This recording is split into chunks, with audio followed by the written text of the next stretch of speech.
Long before the first word was written, humanity built vast networks of knowledge. How did ancient civilizations share complex ideas across continents and centuries without a single library or line of text? This journey uncovers the sophisticated information networks that powered the ancient world, revealing how our ancestors encoded everything from star charts to moral laws into myths, monuments, and memory. You will discover the hidden systems that preserved wisdom for millennia, reshaping everything you thought you knew about early history. We will explore how standing stones formed a celestial calendar and how epic poems secretly stored legal codes. What forgotten method of communication do you think was most vital for human survival? A single voice glowing in the firelight could hold an entire world. This was the heart of the first information network, the oral tradition. In a world without writing, the human voice itself became the most vital storage device. Elders and storytellers did not merely recite tales, they performed a critical function using rhythm, song, and a deeply structured form of poetry to encode essential data. These were not just stories, they were living, breathing libraries. To ensure information passed unchanged from one generation to the next, oral cultures perfected a system of highly formulaic and redundant language. Think of the repetitive epithets in ancient poems, the familiar phrases like rosy-fingered dawn or the wine-dark sea. These were not just beautiful images, they were memory anchors, creating a predictable rhythm that made colossal amounts of information easier to recall and recite with perfect accuracy. Within these rhythmic narratives, societies embedded their most crucial knowledge. A single epic poem could contain the genealogies of kings, the legal codes for settling disputes, the navigation routes for trading across deserts, and the precise timing for planting crops. The Epic of Gilgamesh, for example, was passed down orally for centuries, carrying within its verses the Sumerian understanding of kingship, friendship, and the human quest for immortality. So how did a simple story become a library? It was a matter of survival. The spoken word was a technology, as sophisticated and revolutionary as any computer code today, designed to keep a culture's wisdom alive and intact. But what happened when the knowledge needed to outlast the human voice, or to be visible across a landscape?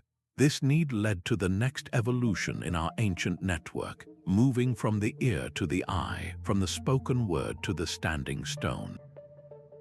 These silent stone sentinels rose from the earth as a new kind of language, one written not on parchment but on the landscape itself. Across the rolling hills of ancient Britain and the plains of Brittany, massive megaliths stood like archaic server towers, forming a prehistoric network of astronomical observatories and territorial markers.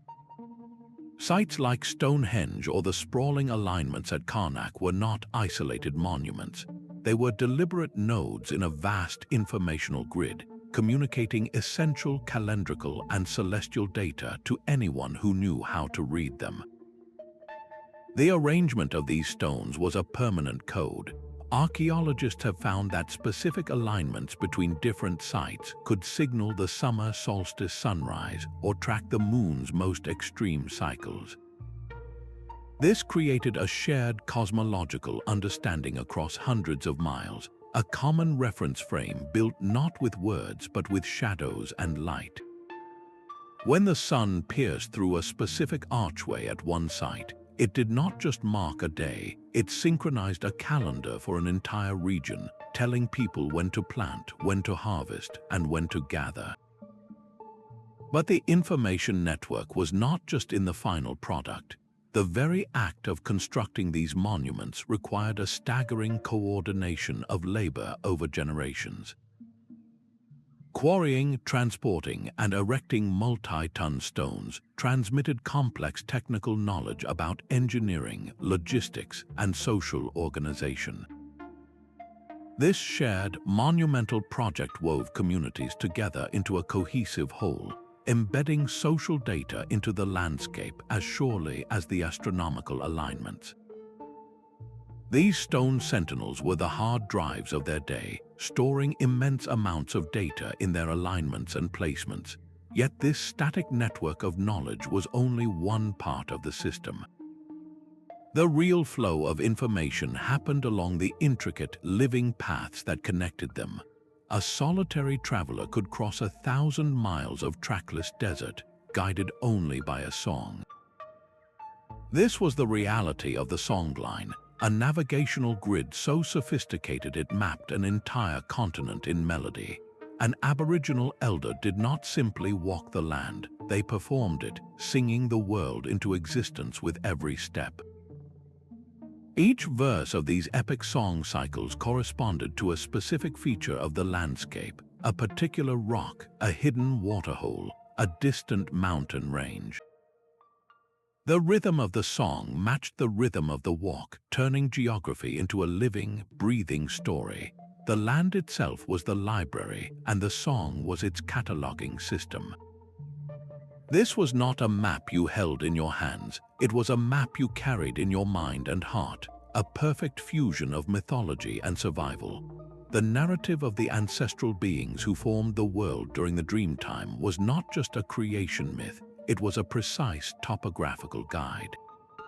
A story about a kangaroo ancestor leaping across the plain would detail the exact location of a vital spring.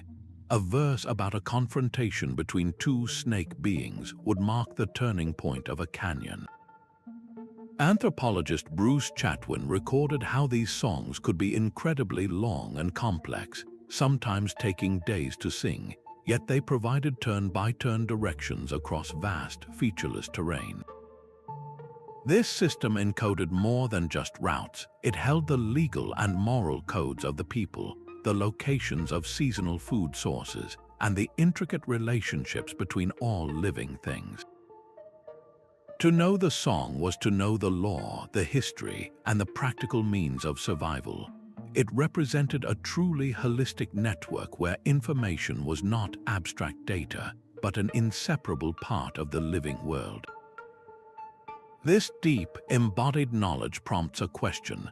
How did other ancient cultures weave their own survival manuals into the very fabric of their daily existence, into the tools they used and the rituals they performed every single day? Hercules battling the Nemean lion was not just an epic feat of strength, it was a detailed survival guide. The hero's struggle encoded crucial knowledge about confronting a powerful predator, perhaps even describing a specific hunting technique or the geography of a dangerous region. This is the true genius of myth. It functioned as a sophisticated data compression algorithm for the ancient world. A single, dramatic narrative could be unpacked to reveal layers of information, from moral codes and historical events to astronomical charts and geological records. Take the Greek myth of Phaethon, the boy who lost control of the sun chariot and scorched the earth. Beyond its thrilling drama, the story could be a mythological memory of a real environmental catastrophe, a devastating drought or a series of wildfires that became etched into collective memory. Scholars like Joseph Campbell saw these stories as humanity's collective dreams, holding archetypal truths about life, death, and our place in the cosmos. Myths were the universal software that ran on the hardware of oral tradition and ritual. They turned dry, easily forgotten facts into vivid, emotional experiences, ensuring that a culture's most vital knowledge was not just remembered but felt. The very structure of a hero's journey, with its trials and ultimate triumph, provided a resilient narrative framework that could be adapted and retold for generations. This symbolic encoding of essential data raises a compelling question. Who were the dedicated individuals entrusted with the immense responsibility of safeguarding this compressed cultural knowledge? A Roman senator did not carry notes for his speeches, he carried a palace in his mind. This was the method of Loci, an ancient mental technology so powerful it could store entire libraries of information using the architecture of memory itself. By mentally walking through the familiar rooms of his own villa, he could place each argument of his speech on a specific piece of furniture or in a particular courtyard. To recall his points, he simply retraced his steps, retrieving each idea from its precise location. This memory palace was not a mere trick. It was a sophisticated internal network, a cognitive system for organizing and accessing vast amounts of data with flawless accuracy. The technique's legendary origin points to the Greek poet Simonides. He was attending a banquet when the hall suddenly collapsed, crushing the guests beyond recognition. Simonides, the sole survivor, was able to identify every victim by mentally reconstructing the room and recalling exactly where each person had been sitting. In that moment of tragedy, he discovered a fundamental principle that our spatial memory is incredibly strong and can be harnessed to anchor abstract information. This discovery formalized into a revered skill practiced by orators, priests, and scholars across the ancient world. They would transform temples, city streets, or even entire landscapes into elaborate mental filing systems. A complex philosophical concept might be symbolized by a dramatic statue placed in an atrium, while a list of historical dates could be represented by objects lined up along a colonnade. The more vivid and unusual the mental image, the more strongly it would stick. This system effectively turned the human mind into a dynamic, organized database long before the existence of external hard drives. It highlights a staggering cognitive capability that was deliberately cultivated, a formal training of the imagination to serve as a primary information storage device. The mastery of such an internal network required immense discipline and practice, raising the question of who in society was tasked with this vital role of living librarian. Deep in a trance, the shaman becomes a living conduit, a human antenna tuned to frequencies the rest of the village cannot hear. This figure was far more than a medicine person. They were a crucial node in a spiritual information network, accessing a realm of knowledge believed to exist beyond the veil of ordinary perception. Through rigorous training and often with the aid of rhythmic drumming, psychoactive plants, or intense fasting, the shaman would enter an altered state of consciousness. In this state, they were not hallucinating randomly, they were, in the framework of their culture, journeying to other worlds to download vital data. They returned with diagnoses for illness, prophecies about weather or game movements, and profound insights that resolved social conflicts. Their knowledge was a complex fusion of ecology, psychology, and cosmology, all encoded in the language of spirits and visions. A vision of a wounded bear spirit might correlate with the location of a rare healing root. A dream about a quarrel between thunder and wind beings could be interpreted as a warning of an impending storm. This information was not just esoteric, it was practical, directly impacting the group's survival and social cohesion. The shaman's mind was a living database, constantly updated through these non-ordinary states, and their body was the terminal through which the community accessed it. They were the ultimate specialized custodian, a walking, talking library of survival lore. Yet, even the most gifted shaman could not live forever, and so these living nodes of knowledge also relied on physical objects, tangible artifacts that could store and transmit their wisdom across generations, waiting to be read by those who understood their silent language. An Inca administrator's fingers did not write, they wove meaning into existence. With each precise knot tied onto a complex array of colored chords, he was building a three-dimensional database, a device known as the Quipu. Far more than simple accounting tools, these knotted strings formed a sophisticated information network that held the entire Inca empire together. The system was brilliantly logical.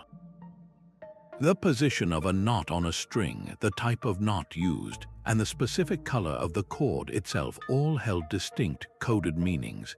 This created a language of information that functioned almost like an ancient binary code, a tactile system of ones and zeros made from fiber and tension.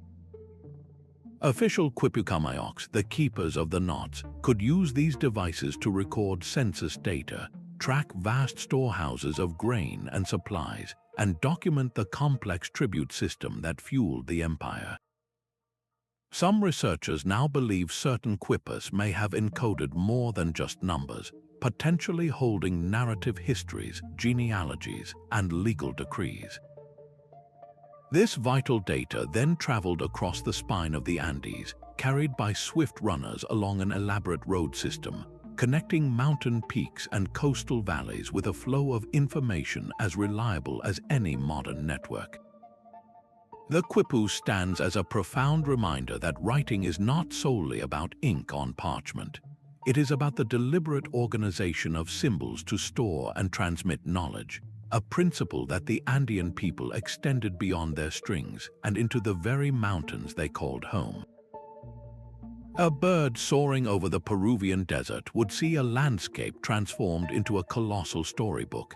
The Nazca lines are perhaps the most famous example of this ancient broadcast system, where entire mountainsides and vast plains were scraped clean to reveal lighter-colored soil beneath, creating immense figures of spiders, hummingbirds, and geometric shapes. These geoglyphs were not meant for human eyes at the ground level, their full form only comprehensible from a vantage point high above. This has led to endless speculation. Were they messages to gods, landing strips for celestial beings, or perhaps ritual pathways where people could walk the outlines of a giant monkey, physically embodying a myth? The truth is likely a profound fusion of all these ideas.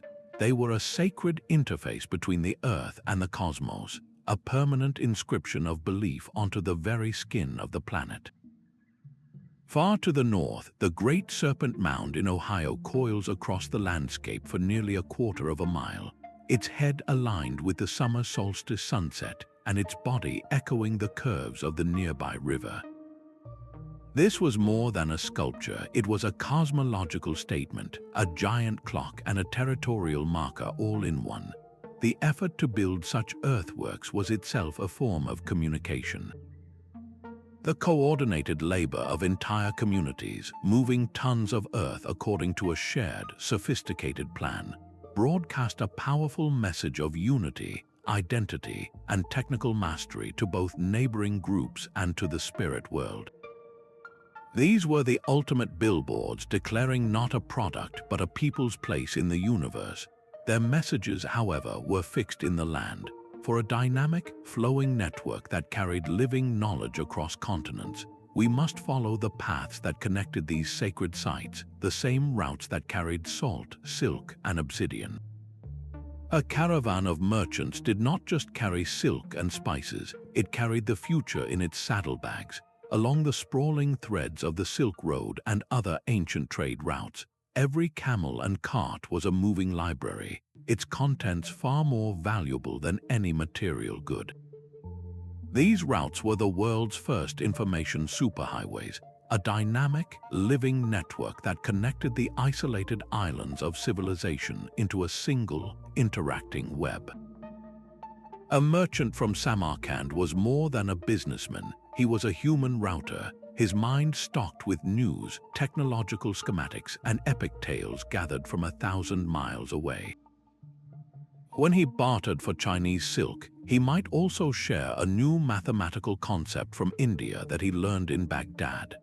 The astrolabe, a revolutionary device for navigation, did not invent itself in one place. Its design evolved as it passed through the hands of Greek, Persian, and Islamic scholars, each adding improvements along its journey. This constant, osmotic exchange of ideas prevented cultural stagnation. A story told in a Persian caravanserai one night could become a motif in a Chinese poem years later. A metallurgical technique for forging stronger steel, discovered in one mountain valley, could ripple across continents to change the nature of warfare and tool-making elsewhere. The flow of commerce and the flow of knowledge were two sides of the same coin, a synergy so powerful it shaped the destiny of nations. This interconnected world, built on the movement of people and goods, required more than just pathways. It demanded secure, centralized repositories where all this accumulated knowledge could be collected, protected, and studied. The Great Pyramid of Giza is a mountain of encoded data. Its sides align almost perfectly with the cardinal directions, a feat of engineering that required an intimate understanding of the Earth's rotation and the night sky. The precise angles and dimensions of its inner chambers are not random. They are a deliberate, three-dimensional language. Some researchers suggest the ratio of its perimeter to its original height approximates the mathematical constant pi, while its shape may embody the golden ratio, a proportion found throughout nature. This was not just a tomb for a pharaoh, it was a permanent repository of sacred geometry and celestial knowledge, a stone library whose volumes were written in alignment and proportion. Across the ancient world, from the step pyramids of Mesoamerica to the vast temple complexes of India, sacred architecture functioned as a universal textbook. The entire layout of a city like Angkor Wat in Cambodia is believed to mirror the Hindu cosmology, with its central towers representing the mythical Mount Meru, the axis of the world. Walking through its concentric galleries was not just a spiritual pilgrimage, it was a physical journey through a cosmic map, learning the structure of the universe with every step. The stained glass windows of Gothic cathedrals served a similar purpose for a largely illiterate populace, using light and color to illustrate biblical narratives and theological concepts. The very act of constructing these monuments was a multi-generational curriculum in itself. Stonemasons learned advanced geometry, laborers internalized the principles of physics and leverage, and an entire society participated in a project that embedded its deepest beliefs into the landscape. This architectural language was static and eternal, but how did ancient cultures make this encoded knowledge come alive, transforming it from a silent monument into a resonant, living experience for every member of the community? The beat of a drum could carry a message farther than a human voice could ever shout. Across the dense forests and open savannas of Africa, a complex language of polyrhythms turned sound into a real-time information network. The talking drums of West Africa were a technological marvel, their players mimicking the very tonal patterns of human speech. A skilled drummer did not just send a simple signal, but could relay detailed news, announce the arrival of visitors, or even recite proverbs, their rhythms precisely replicating the rise and fall of spoken syllables in languages like Yoruba. This was a system of communication as sophisticated as any telegraph, using the resonance of wood and hide to bridge vast distances in an instant. But the network did not end with the ears. As the drums pulsed, the entire community often responded with their bodies. Dance was the other half of this protocol, a kinesthetic language where every gesture and sequence held specific meaning. A specific turn of the wrist might recount the story of a great hunt, while a pattern of stomps could map the migration of ancestral beings. These movements encoded legal precedents, social hierarchies, and spiritual truths, transforming the human body into a living, breathing archive. This was embodied knowledge in its purest form. Information was not passively received, it was actively performed, felt in the muscles and bones, and shared collectively. A young person learning a dance was not simply memorizing steps. They were downloading their people's history and laws directly into their physical being, ensuring the data was inseparable from the lived experience of the community. This multi-sensory network, woven from rhythm and motion, created a profound, unified consciousness that resonated with the pulse of the natural world itself. How did other cultures manage to encode their entire world, into something as simple as a knot or a pattern in the earth, creating physical objects that could speak across the centuries? A master navigator from Polynesia could feel the presence of an unseen island through the soles of his feet. He stood on the deck of his vessel, reading the subtle patterns of ocean swells as they reflected off distant shores, a phenomenon we now call wave piloting.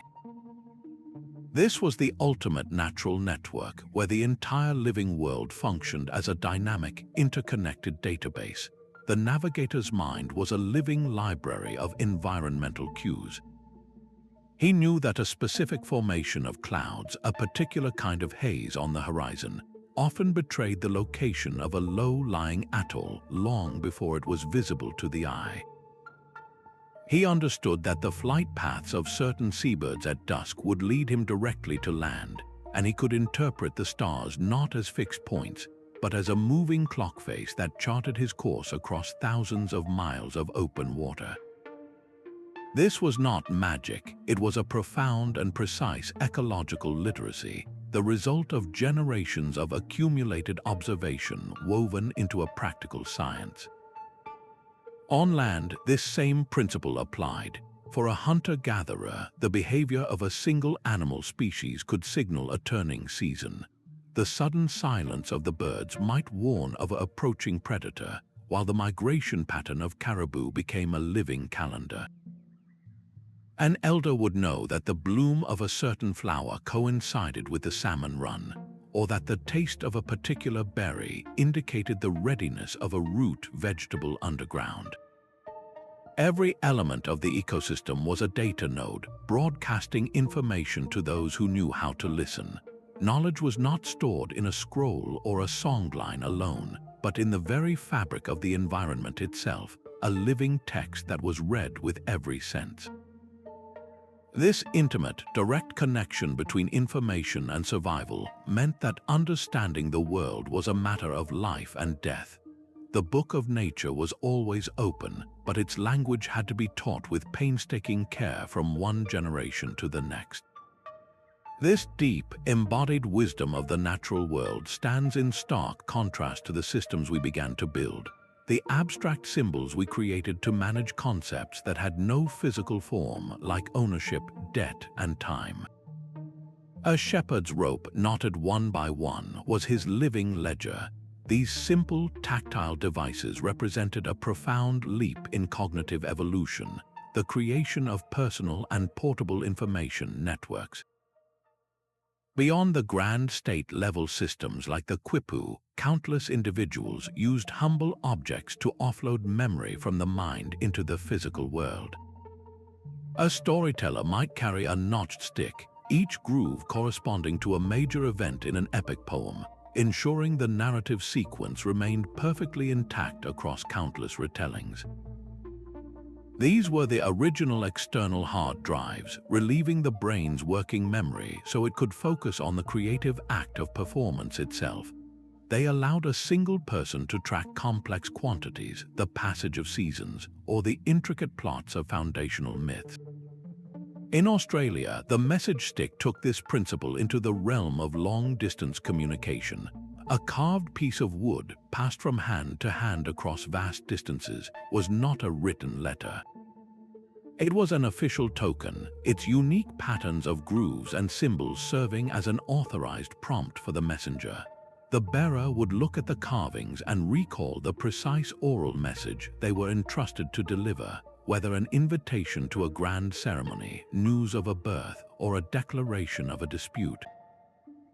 The stick itself did not contain the message. It authenticated the messenger and triggered the memorized report. This fusion of physical object and trained memory created a secure and reliable information network that connected widely dispersed communities. These knot and notch systems reveal a universal human impulse, the drive to extend our cognitive reach beyond the limits of our own skulls. They were the crucial, everyday precursors to the most ambitious memory projects, the cultivation of prodigious human minds that needed no physical aids at all. A child chosen for this path did not simply learn to read, they learned to become a book. Across the ancient world, from the oak groves of Celtic Europe to the riverbanks of the Indian subcontinent, civilizations cultivated a specialized class of human being, the professional memorizer.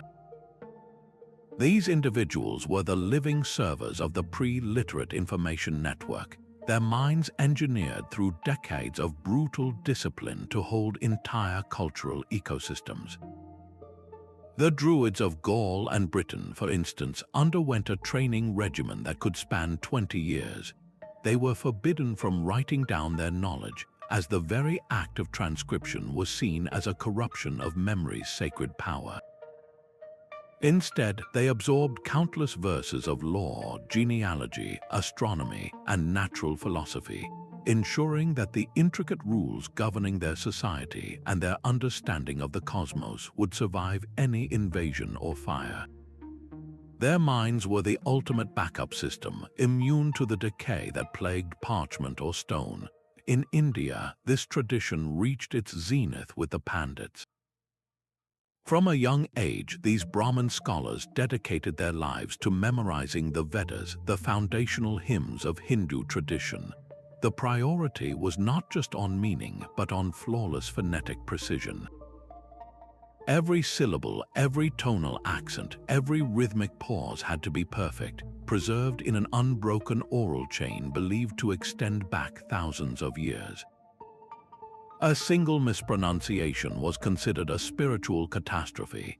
To achieve this, they used sophisticated techniques, chanting in groups with overlapping phrases to cross-check accuracy, and employing complex hand gestures to embody the rhythm and structure of the texts. The result was a human being who could recite the equivalent of multiple encyclopedias verbatim on command. These living libraries were not just repositories, they were active processors. A druid could draw upon a specific legal precedent from a memorized epic to settle a land dispute. A pandit could consult the celestial observations encoded in a hymn to determine the precise date for a royal coronation. Their existence reveals a staggering truth about these ancient networks. The most vital data was not stored in a static archive, but in a living, breathing, walking person. This profound reliance on human memory, however, created its own vulnerability. What happens when the chain of teaching is broken, when the last living server of a vast knowledge network simply dies? The final initiation at Eleusis was not a lecture, but a shattering experience. After a long procession and days of fasting, the candidate was led into the pitch-black telesterion, the great hall of mysteries. There, in the overwhelming darkness, a single ear of wheat was harvested in silence, illuminated by a sudden, blinding flash of light. This was the core of the mystery, a truth so profound it could not be spoken, only felt. The Eleusinian mysteries, like other ancient mystery schools, were not merely religious ceremonies. They were the most secure information networks ever devised, operating on a principle of experiential encryption. Knowledge was not handed over in scrolls or speeches. It was encoded into a sequence of powerful rituals, sacred dramas, and potent symbols that bypassed the rational mind to imprint directly upon the soul of the initiate. To undergo the ritual was to download the data, but only if you possessed the correct inner key to decrypt its meaning. This system of controlled revelation ensured that advanced philosophical concepts, spiritual insights, and even proto-scientific understandings of nature were protected. The uninitiated might see a statue of the goddess Demeter holding a torch and a sheaf of wheat, understanding it as a simple agricultural symbol. But for the initiate who had endured the ritual, that same image was a complex data file, unpacking into profound truths about the cycle of life, death, and rebirth, the nature of consciousness, and the structure of the cosmos. The vow of secrecy was not about elitism, but about fidelity. It prevented the core teachings from being cheapened by common gossip or distorted by those unprepared for their power. This created a high-fidelity stream of esoteric wisdom that could flow uninterrupted for nearly 2,000 years, influencing philosophers like Plato and shaping the very foundations of Western thought from behind a sacred veil. How do you protect a dangerous idea in a world without digital security? You hide it in plain sight within a symbol only the worthy can understand. This secret, high-level network stands in stark contrast to another ancient system of symbols, one designed not for concealment but for public proclamation, broadcasting identity and authority for all to see. A single blue lotus blossom in an Egyptian tomb speaks a silent, complex sentence. In the preliterate world, art was never just decorative. It was a high-density data storage medium, and its symbols formed a universal code understood across entire cultures. A medieval Christian gazing upon a stained glass window saw more than a picture. They read a theological text written in color and form. The white lily was not a simple flower, it was the very concept of purity. A lamb was not merely an animal, it was a direct symbol of sacrifice and innocence.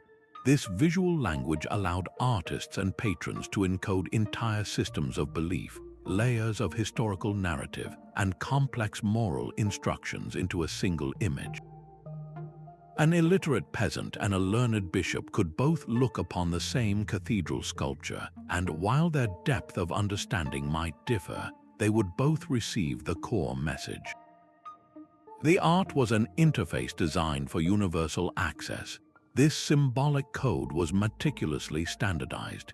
In ancient Egypt, the posture of a pharaoh's statue, the specific crook and flail held in his hands, and the pattern of his headdress were not artistic choices, they were rigid grammatical rules. They communicated his divine authority, his role as a unifier, and his power over life and death. The ankh held in the hand of a god or goddess was not a piece of jewelry, it was the word life made manifest. To see it was to understand a fundamental principle of existence. This system transformed temples and manuscripts into durable, cross-generational databases.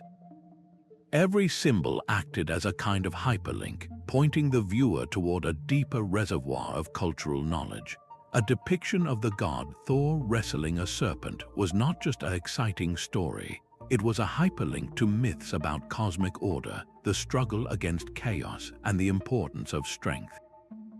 The viewer's own cultural literacy would determine how many layers of that data they could successfully unpack. This sophisticated reliance on a shared visual vocabulary to govern understanding mirrors the way another, more abstract form of knowledge was managed, the intricate web of laws and social contracts that held ancient societies together. The rhythm of the dance was the rhythm of the soil being turned. Every year, as the seasons turned, communities across the ancient world stepped into a sacred loop, a ceremonial reenactment that was far more than a simple play. These rituals formed a self-correcting information network, designed to transmit the most vital data of a culture directly into the muscle memory and emotional core of every participant. A harvest festival was not a celebration after the fact, it was a crucial piece of agricultural programming. The precise steps of a planting dance physically taught the correct method for sowing seeds. The lyrics of a chant, repeated year after year, might encode subtle weather patterns or the ideal lunar phase for pruning vines. Through this embodied performance, a young person learned their people's entire relationship with the land, not by being told but by doing. The knowledge became instinct. The symbols wielded in these ceremonies constantly reinforced the social fabric. When a chief donned a mask representing a founding ancestor, he was not just wearing a costume, he was momentarily becoming the living proof of his authority and the lineage that justified it. The distribution of specific roles in the ritual, who got to pour the libation or lead the procession, visually mapped the community's hierarchy and responsibilities for all to see. This created a stable, self-reinforcing system of cultural memory.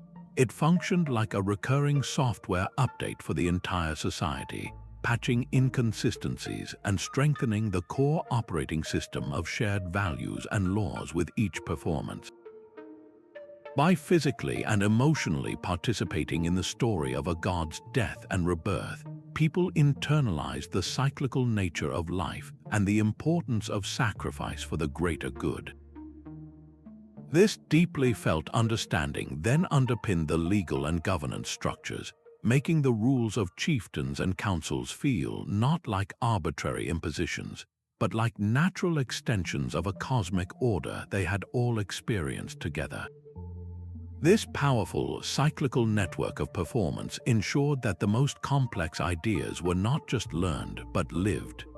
A judge in ancient Greece could settle a land dispute by quoting a passage from the Iliad. This was the reality of a legal system encoded not on stone steels, but in the resonant verses of epic poetry. Long before Hammurabi's famous code was carved, the foundational laws of society were being transmitted through the rhythmic recitations of bards. The works of Homer and Hesiod were far more than entertainment. They were the living repositories of customary law, ethical conduct, and intricate diplomatic protocols. When a poet sang of the conflicts between Agamemnon and Achilles, he was not merely recounting a heroic tale. He was broadcasting the entire social operating system, detailing the proper procedures for distributing war spoils, the sacred obligations of guest friendship, and the severe consequences for dishonoring a warrior. The poetic structure itself was the ultimate mnemonic device, turning dry legal statutes into memorable, emotionally charged narratives. The story provided the crucial context and justification for the rule. You did not simply learn that oath-breaking was wrong. You felt the tragic consequences unfold in the fates of heroes who betrayed their word. This fusion of art and jurisprudence meant that the law was not an external imposition from a distant ruler, but a set of principles woven directly into the shared identity and moral imagination of the people. A citizen internalized the rules of society by internalizing its greatest stories. This practice was essential for maintaining social cohesion across the widespread and diverse territories of the Greek world. A colony in Sicily and a city-state in Anatolia could share the same basic legal framework because they shared the same epic traditions. The law was a song everyone knew by heart, a common cultural currency that ensured order was not just enforced but deeply understood and believed. This raises a profound question about the nature of justice itself. Was it born in the cold prose of legislators or in the fiery, unforgettable verses of the poets? Your own 2 feet tracing the labyrinth's single, winding path was a form of active meditation, a guided download of cosmic data. From the mythical prison of the Minotaur in ancient Crete to the stone floors of medieval cathedrals like Chartres, these intricate patterns were not mere puzzles. They were sophisticated information networks etched in stone, mapping everything from the soul's journey to the afterlife to the complex orbits of celestial bodies. The key to their design lies in a crucial distinction. A maze is a puzzle of choices, full of dead ends and false turns designed to confuse and challenge. A labyrinth, by contrast, offers only one path. It is a singular, unbroken thread leading inexorably to the center and back out again. This was not a test of logic, but a lesson in surrender, patience, and the paradoxical nature of a journey where the destination is guaranteed, yet the route seems to constantly double back on itself. The physical act of walking became a form of data processing. Each turn, each seeming reversal, corresponded to a specific stage of an inner transformation, a pre-programmed sequence of contemplation that guided the initiate through stages of purification, illumination, and ultimately, union. The labyrinth was an external model of an internal process, a three-dimensional flowchart for the human spirit. In walking it, you were not searching for the center, you were following a precise spiritual algorithm, allowing your body to teach your mind a truth that words could not easily convey. This architectural metaphor for a guided journey finds its ultimate expression when we lift our gaze from the stone floor to the night sky, where the stars themselves formed a far grander, celestial labyrinth for ancient humanity to navigate. The same stars that told a story in Greece guided a ship across the Indian Ocean. A Polynesian navigator saw not a hunter in the constellation Orion, but a great catamaran named Lee, its belt of stars marking the keel. This was the true nature of the celestial network, a single global database interpreted through countless local interfaces. The sky was a grand collaborative storybook, and every culture wrote its own chapter. The ancient Egyptians saw the goddess Isis in the star we call Sirius, whose first pre-dawn rising signaled the imminent, life-giving flood of the Nile. For them, it was not just a myth, it was an official memorandum from the heavens, a public announcement that the river was about to overflow its banks. That single point of light in the pre-dawn glow told an entire civilization precisely when to move their livestock and prepare their fields. The data was not stored in a temple scroll, but in the collective memory triggered by a cosmic event. This astronomical knowledge was woven into the very fabric of daily life through myth. The Greek tale of the great bear Callisto, eternally circling the pole star while her hunter, Arcas, pursues her, is a beautiful and tragic story. But it is also a perfect mnemonic for understanding circumpolar motion. The narrative gives meaning to the endless, predictable rotation, transforming an abstract celestial mechanic into an unforgettable drama of love and loss. A farmer did not need to understand orbital mechanics. He just needed to remember that when the bear was low in the sky on a certain evening, it was time to harvest the olives. The story was the user manual for the cosmos. This star lore required a staggering precision of observation, a mathematical sophistication we often underestimate. To track the subtle wobble of the Earth's axis over 26,000 years, known as the precession of the equinoxes, ancient astronomers had to meticulously record star positions for generations.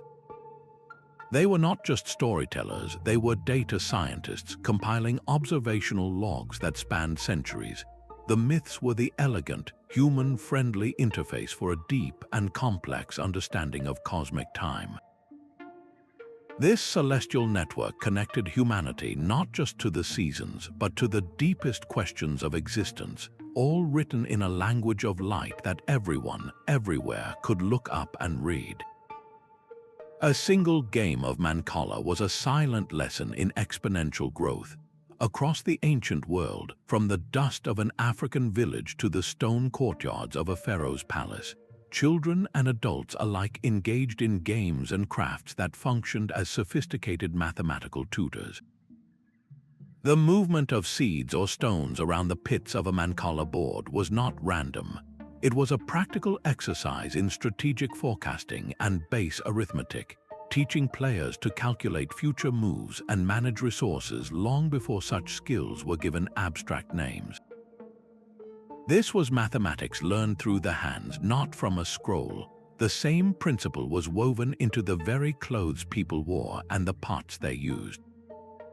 A young girl learning to weave on a loom was not just making a blanket, she was programming a binary sequence of over and under, creating complex geometric patterns that embodied principles of symmetry, tessellation, and even early fractal concepts.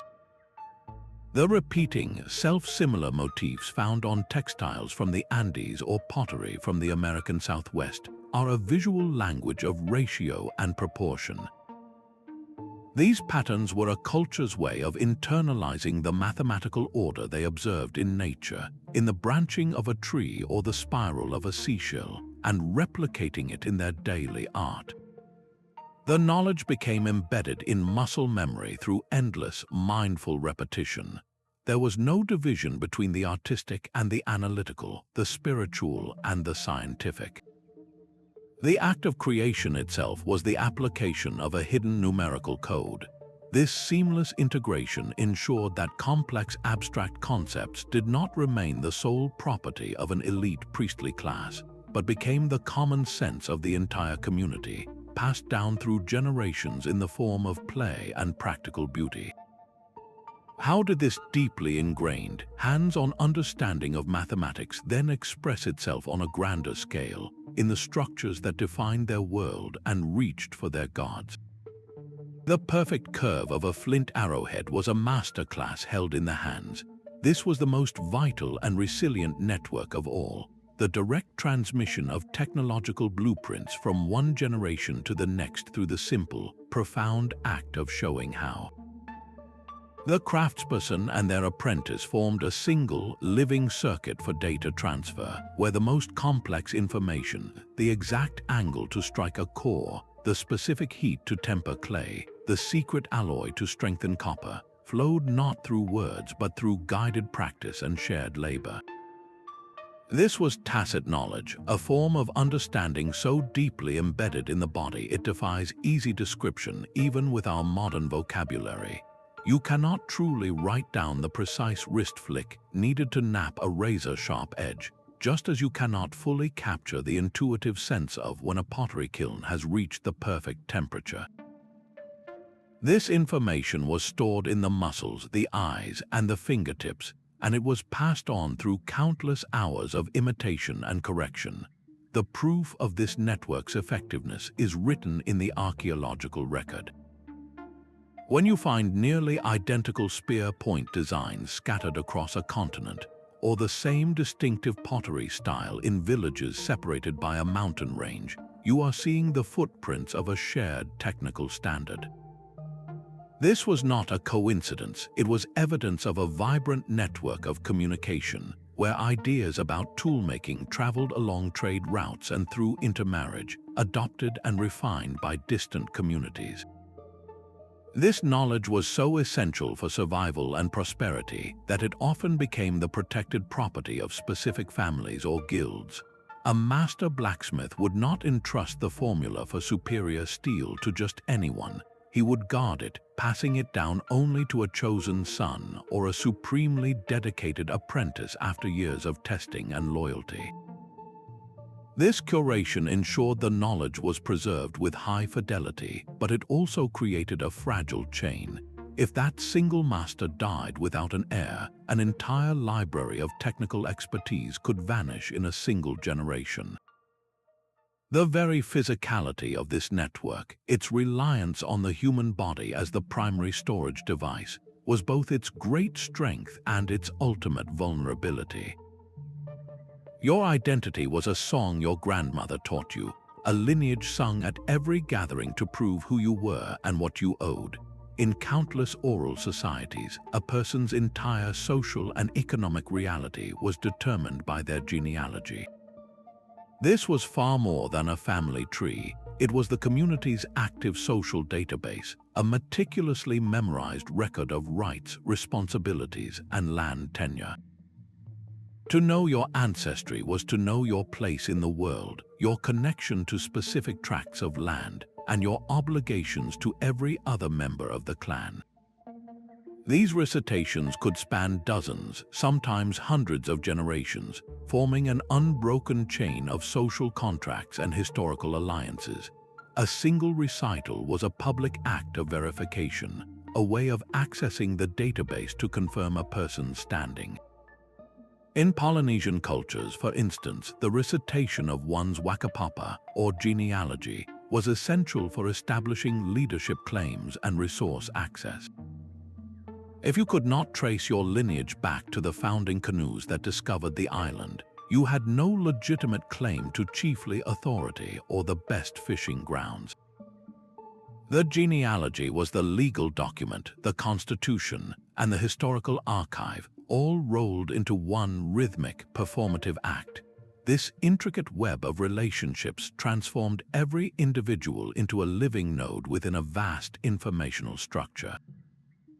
Your very name situated you within a network of kinship that dictated whom you could marry, who you could trade with, and who you could call upon for aid in times of conflict.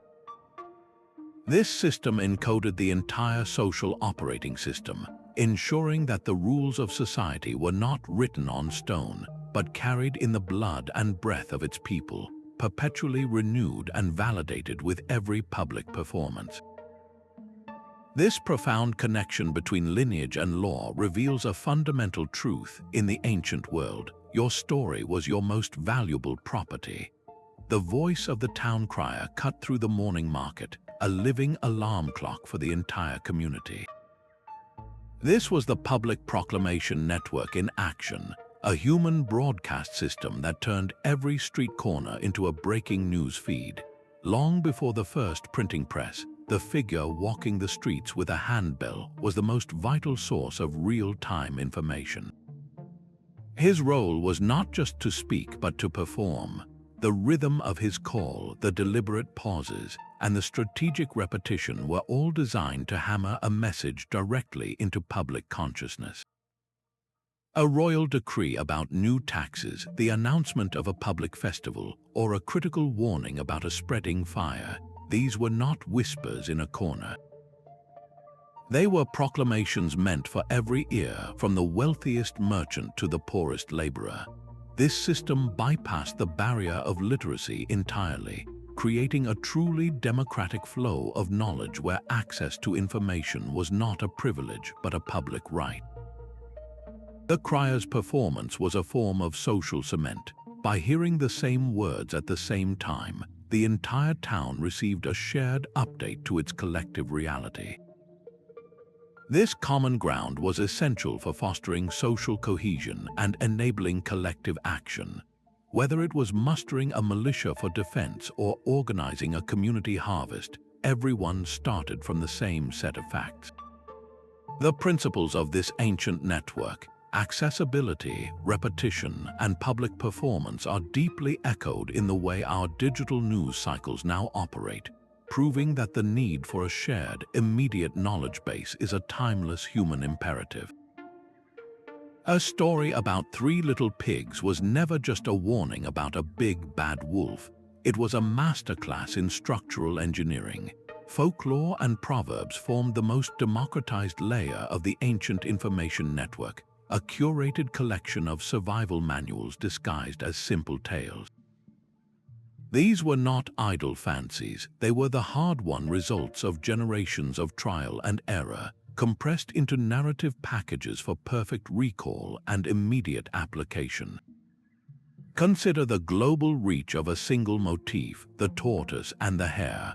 Across continents, this same story taught the timeless strategic value of consistency and persistence over flashy, unsustainable effort. A farmer hearing that fable was not just entertained, he was downloading a crucial agricultural principle: the importance of steady, daily labor over last-minute, frantic exertion. The rhyme, "Red sky at night, sailor's delight," is a perfect example of this data compression.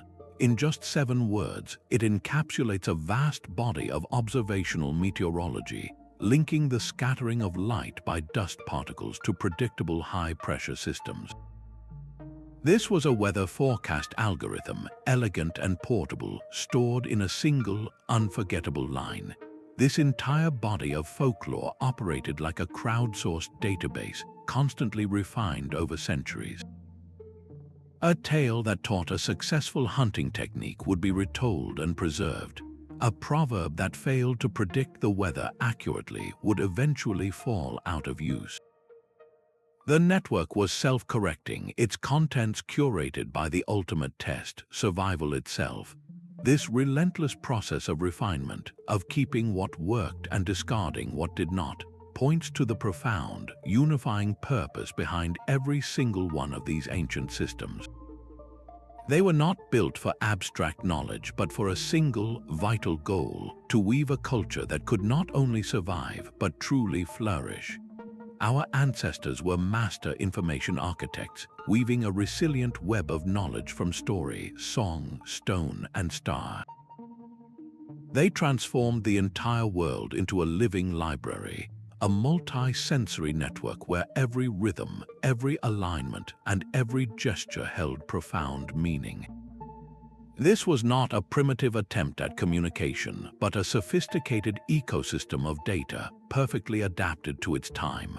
The memory palaces of Roman orators, the celestial songlines of Aboriginal Australians, the rhythmic talking drums of West Africa, all speak to a universal human impulse, an innate drive to connect, to share, and to remember. These systems were holistic, embedding knowledge not just in the mind, but in the body, the landscape, and the very patterns of the cosmos. In our current digital age, where information often feels abstract and overwhelming, we can draw deep inspiration from their integrated approach. We are reminded that true technology is not merely about silicon and code, but about the fundamental human need to transmit wisdom across the vast expanse of time and space. This exploration invites us to appreciate the deep roots of our own information age, and to perhaps rediscover a fragment of that ancient, embodied wisdom in our modern lives. Which of these timeless networks resonates most deeply with you? Was it the celestial clockwork of the stone circles, the living maps of the songlines, or the memory palaces built in the mind? Share your thoughts in the comments and subscribe for more journeys into the hidden past.